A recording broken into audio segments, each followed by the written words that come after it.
हर हर महादेव। नमस्कार दोस्तों, कैसे हैं आप लोग। आशा करते हैं आप लोग अच्छे होंगे, स्वस्थ होंगे, मंगल होंगे। सावन के महीने में याददाश्त कम बोलकर भी मत करना, वरना हो जाओगे बर्बाद, पड़ जाएंगे लेने के देने महादेव।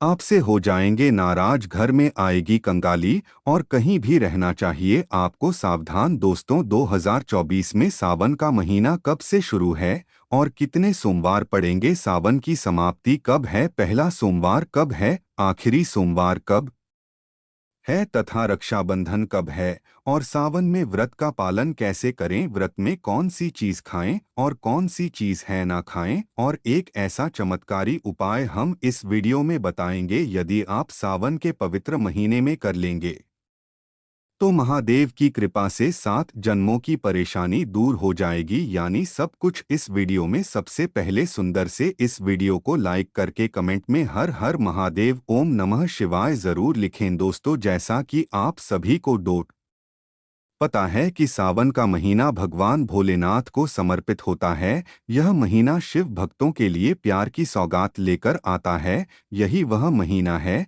जिसे हम प्यार का महीना भी कहते हैं। पक्षियों की चरचाहट मधुर संगीत में बदल जाती है, वर्षा रथ का आगमन होता है, प्रकृति जगमग हो जाती है, खूबसूरत शब्दों में आपस में बातें करते हैं। साथ ही साथ से वक्त जोरों शोरों के साथ सावन के महीने का बड़ी ही बेसब्री से इंतजार करते हैं। सावन के महीने में शिव धरती पर आकर अपने हर भक्तों के घर में वास करते हैं और उनकी सभी सच्ची भक्ति से धनधान्य करते हैं। सावन का हर एक दिन बहुत ही शुभ माना जाता है, हर दिन पवित्र होता है, हर दिन भगवान शिव की पूजा की जाती है। लेकिन सोमवार के व्रत की बात ही कुछ और होती है। सोमवार का दिन पवित्र और शुभ दिन होता है। इस दिन व्रतधारी व्रत रखकर संपूर्ण फलों की प्राप्ति करते हैं और अगले दिन सावन के पवित्र महीने में फिर से सोमवार के व्रत के आने की कामना करते हैं, ताकि सावन में हम व्रत का फिर से संपूर्ण पालन और फल प्राप्त कर सके। दोस्तों, आपको बता दें, इस बार सावन का महीना 22 जुलाई को, जो कि सोमवार के दिन पड़ेगा। सावन के समाप्ति होगी 19 अगस्त के दिन, और सावन की आखिरी सोमवार के दिन ही 19 अगस्त यानी सोमवार के दिन ही रक्षाबंधन का त्योहार भी मनाया जाएगा। दोस्तों, अब जानते हैं सावन के इस पवित्र महीने में कितने सोमवार पड़ेंगे और आपके कितने व्रत रखते हैं। आइए जानते हैं। सावन मास का पहला दिन 22 जुलाई दिन सोमवार को है। पहले ही दिन सावन में सोमवार पड़ने से 4 चांद लग गए हैं। भक्तों के लिए यह बहुत ही सौभाग्य की बात है। सावन का दूसरा सोमवार व्रत 29 जुलाई दिन सोमवार है। तीसरा सोमवार व्रत 5 अगस्त तथा श्रवण का पवित्र चौथ व्रत 12 अगस्त के दिन पड़ेगा और 19 अगस्त को पांचवा सोमवार है। दोस्तों, ऐसे में कुल मिलाकर 500 मार पड़ेंगे और अंत में 19 अगस्त यानी सोमवार के दिन सावन का समापन हो जाएगा। दोस्तों, ऐसे में हम जानते हैं सावन के इस पवित्र महीने में कौन कौन सी गलती नहीं करनी चाहिए, जिससे किसी को नाराज ना हो। और सावन व्रत में या फालतू कभी मत खाना नहीं, तो भगवान भोलेनाथ आपसे क्रोधित हो सकते हैं, आपका व्रत टूट सकता है। आइए जानते हैं कुछ ऐसी सावधानियां जिसे भूलकर भी नहीं करना चाहिए। दोस्तों, नंबर 1, शास्त्रों में कहा गया है कि व्रतधारी को उधार मांगकर फल आदि नहीं खाने चाहिए, इसे पाप लगता है और व्रत अधूरा रह जाता है। सोमवार का व्रत हो या कोई भी व्रत क्यों ना हो, पड़ोसियों से मांग कर भी व्रत आदि में फल वगैरह नहीं खानी चाहिए। व्रत में उधार मांग कर खाने से व्यक्ति का व्रत झूठा हो जाता है। ईश्वर की शरण में आने पर व्यक्ति को झूठ नहीं बोलना चाहिए, कर्ज नहीं लेना चाहिए, चुगली आदि नहीं करनी चाहिए, उधार मांग कर भी नहीं खाना चाहिए। अगर आपको कोई अपनी मर्जी से खाने के लिए व्रत में कुछ देता है तो उसे आप खा सकते हैं, लेकिन व्रत में काम से कम उधार मांगकर फल आदि नहीं खाना चाहिए, इसे पाप लगता है और व्यक्ति की पवित्रता भंग हो जाती है। दोस्तों, नंबर दूसरा, सावन में भूलकर भी मांस शराब का सेवन नहीं करना चाहिए। ऐसा करने से भगवान शिव की पूजा का फल नहीं मिलता है। सावन माह के दौरान लहसुन और प्याज खाना भी वर्जित माना जाता है। साथ ही बैगन का भी सेवन करने से बच्चे, क्योंकि सावन में इसका सेवन असुर माना जाता है। दोस्तों नंबर तीसरा, सोमवार का व्रत हो या सावन का व्रत, आपको नाशपाती नहीं खाना चाहिए। दरअसल इस फल का नाम ना से यानी नाश करने वाला होता है, इसलिए इस फल को व्रत में नहीं खाना चाहिए। व्रत आदि को छोड़कर किसी और दिन आप कभी भी खा सकते हैं, लेकिन अगर जिस दिन आपका व्रत हो उसे दिन नाशपाती का सेवन नहीं करना चाहिए। भगवान को भी नाशपाती नहीं चढ़ाना चाहिए। दोस्तों नंबर चौथ, जहां रखा हो शिवलिंग या महादेव की कोई भी प्रतिमा तो वहां पर भूल कर भी चप्पल जूते लेकर नहीं जाना चाहिए। जरा सोचिए, जब आपके कमरे में कोई चप्पल लेकर प्रवेश करता है तो आपको कितना क्रोध आता है। इसी कारण महादेव भी अपने नाराज हो जाते हैं और आपको मिलने वाला फल नष्ट हो जाता है। ऐसे में मंदिर में नंगे पांव ही प्रवेश करना चाहिए, क्योंकि चमड़े की चप्पल हमेशा अशुद्ध रहती है, इससे देव शक्ति नाराज होती है। दोस्तों नंबर पांचवा, अक्सर महिलाओं को मानसिक धर्म आ जाता है और वह बिना किसी को बताए पूजा पाठ कर लेते हैं, जो कि शास्त्रों में वर्जित माना गया है। इस समय महिलाओं को जानकर भी अनजान नहीं बनना चाहिए। अगर आपको मानसिक पीड़ा है तो घर के बने मंदिर या बाहर बने मंदिर में कभी प्रवेश नहीं करना चाहिए। इससे देव शक्तियों नाराज होकर आपसे क्रोधित हो जाती हैं। ऐसे समय में शिवलिंग को छूना घोर पाप के बराबर माना गया है। जरा सोचिए, ऐसी अवस्था में जब महिला को पूरा लगता है तो ईश्वर को कितना बुरा लगेगा। इसलिए महिलाओं को ऐसी अवस्था में मंदिर यात्रा, घर में पूजा पाठ, भगवान की प्रतिमा को छूना, तुलसी में पानी भी नहीं डालना चाहिए। तुलसी का पौधा भी सूख जाता है। जब देव शक्तियों नाराज होती हैं तो लाजमी है कि घर में कंगाली और गरीबी, लड़ाई झगड़ा होने लगते हैं। ऐसा कभी मत करना। दोस्तों नंबर छठवां, शास्त्रों में बताया गया है कि जहाँ होता है शिवलिंग तो वहाँ पर सभी शक्तियाँ सक्रिय रहती हैं। अगर घर में होता है शिवलिंग तो वह शक्तियाँ महादेव की कृपा सदैव पर लेते हैं। वास्तुशास्त्र के अनुसार शिवलिंग से हर वक्त ऊर्जा का संचार होता रहता है। इसलिए शिवलिंग पर जल धारा हमेशा होनी चाहिए, जो ऊर्जा को शांत रखता है। कुछ लोग अपने घर में शिवलिंग तो रख लेते हैं, लेकिन वह एक हफ्ते के बाद जल चढ़ाते हैं, जो कि बिल्कुल भी अच्छा नहीं माना जाता है। अगर आप जल नहीं चढ़ा सकते तो आप अपने घर में शिवलिंग स्थापित कभी ना करें, जो कि गरुड़ पुराण में बताया गया है। इससे उल्टा में विनाश होता है। तो उसको नंबर सात, शास्त्रों में बताया गया है कि तुलसी और महादेव का बेर माना गया है। इसी कारण तुलसी में शिवलिंग और गणेश की प्रतिमा को नहीं रखा जाता है। कई लोग जाने अनजाने में शिवलिंग को तुलसी में रख देते हैं और घर में परेशानियां आना शुरू हो जाती है। इससे महाशक्तियों क्रोधित हो जाते हैं। शिवलिंग पर तुलसी भी नहीं चढ़ाना चाहिए। तुलसी में और शिवलिंग में कुछ दूरी होनी चाहिए। दोस्तों नंबर आठवां, घर का मंदिर या बाहर का मंदिर, किसी भी मंदिर में ऐसे व्यक्ति को प्रवेश नहीं करना चाहिए जिसने स्त्री प्रसंग अर्थात संभोग किया हो या उसने मांस खाया हो। अगर आप शारीरिक रूप से गंदे हैं तो मंदिर के आसपास भी नहीं जाना चाहिए। घर के बने मंदिर में कोई कपड़ा आदि डाल देना चाहिए। जरा आप ही सोचिए, जब आप मांस खाकर या स्त्री के साथ शारीरिक संबंध बनाकर भगवान के पास जाएंगे तो क्या भगवान आपसे प्रसन्न होंगे? बिल्कुल भी नहीं। वह आपसे क्रोधित हो सकते हैं और आपसे नाराज हो जाएंगे। शास्त्रों में इस घोर पाप माना गया है। इससे व्यक्ति नरक में जाता है।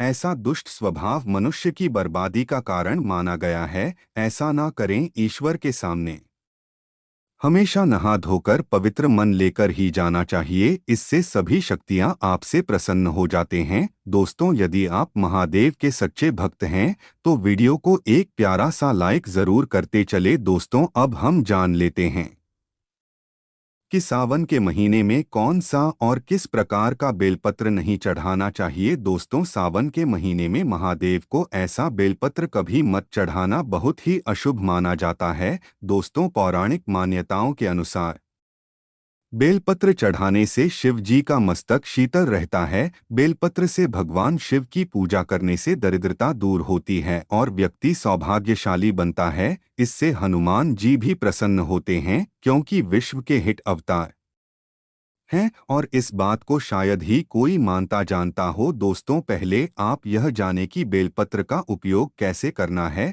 दोस्तों, शिव पुराण के अनुसार कभी भी सोमवार या फिर चतुर्दशी तिथि के दिन बेलपत्र नहीं तोड़ना चाहिए।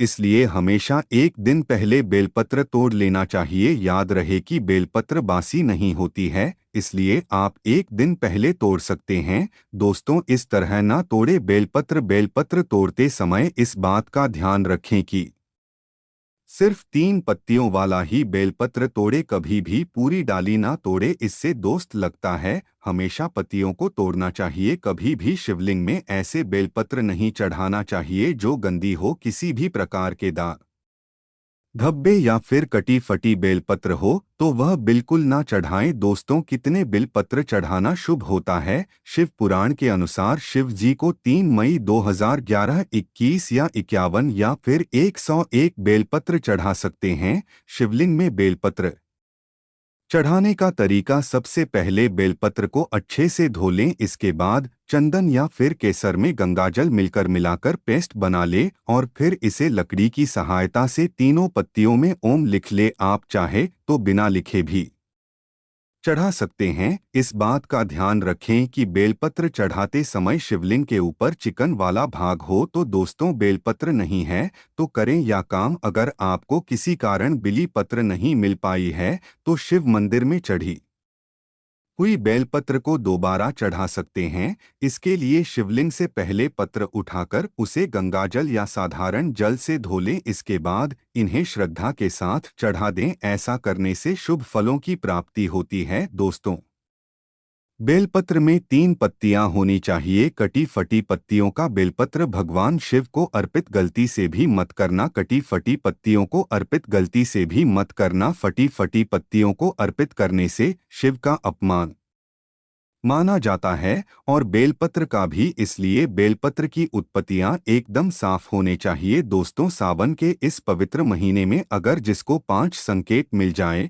तो उसे यह पता चलता है कि महादेव आपकी भक्ति से बहुत प्रसन्न है और आपको धनी होने से कोई भी नहीं रोक सकता है। तो चलिए जानते हैं। दोस्तों, नंबर 1, बैल का दरवाजे पर आना। नंदी महाराज भगवान भोलेनाथ के वहां हैं। नदी को भगवान शिव कहा गया है। नंदी महाराज को बुद्धि और ज्ञान का प्रतीक माना गया है। शिव के मंदिर के बाहर हमेशा नंदी महाराज विराजित रहते हैं। लेकिन अगर सावन के इस पवित्र महीने में अचानक से नंदी महाराज आपके दरवाजे पर आ जाएं और घर की चौखट को सिंह करने लगे, तब आपको समझ लेना चाहिए कि भगवान शिव आपके घर में आने वाले हैं, जो कि यह एक उनके आने का संकेत है। भगवान शिव आपकी भक्ति से बहुत पसंद है और आपके घर में खुशियां आने वाली है। आपको धनी होने से कोई नहीं रोक सकता। लेकिन याद रहे, नंदी महाराज को तिलक लगाकर मीठा भोग जरूर खिलाएं। दोस्तों, नंबर 2, सावन के पवित्र महीने में अचानक से आपके सपनों में अगर शिवलिंग दिखाई दे जाए, अर्थात भगवान शिव दिखाई दे जाए,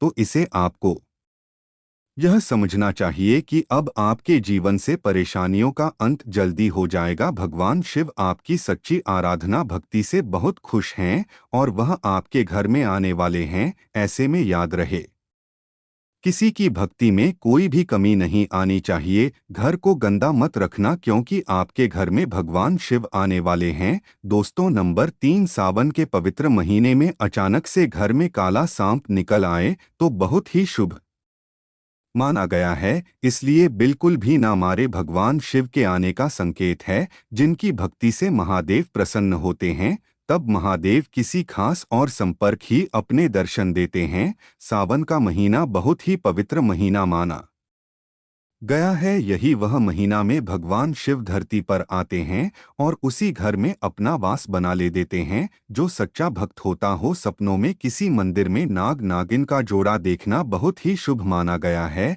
यह घर में शिव के आने के संकेत है। अब आपको खुश होने की जरूरत है। दोस्तों, नंबर 4, शास्त्रों के अनुसार माना गया है कि नीलकंठ भगवान शिव का प्रतीक है। अगर आपके घर में सावन के महीने में नीलकंठ छत पर आकर बैठ जाए तो उसे भूल कर भी मत भागना, क्योंकि यह भगवान शिव का प्रतीक माना गया है। ऐसे में आपको खुश होना चाहिए क्योंकि भगवान शिव आपकी भक्ति से बहुत खुश है। शास्त्रों में बता दिया गया है कि नीलकंठ अगर मनुष्य के घर पर आकर बैठ जाए तो साक्षात घर में शिव के आने के संकेत माने गए हैं। अब आपके बुरे दिन जाने वाले हैं। कहते हैं श्री राम ने इस पक्षी के दर्शन करने के बाद ही रावण पर विजय प्राप्त की थी। दोस्तों, नंबर 5, सावन के शुभ अवसर पर सोमवार के दिन डमरू की आवाज, घटिया की आवाज सुनाई दे जाए तो यह अत्यंत शुभ माना गया है। इसका अर्थ यह है कि भगवान भोलेनाथ प्रसन्न है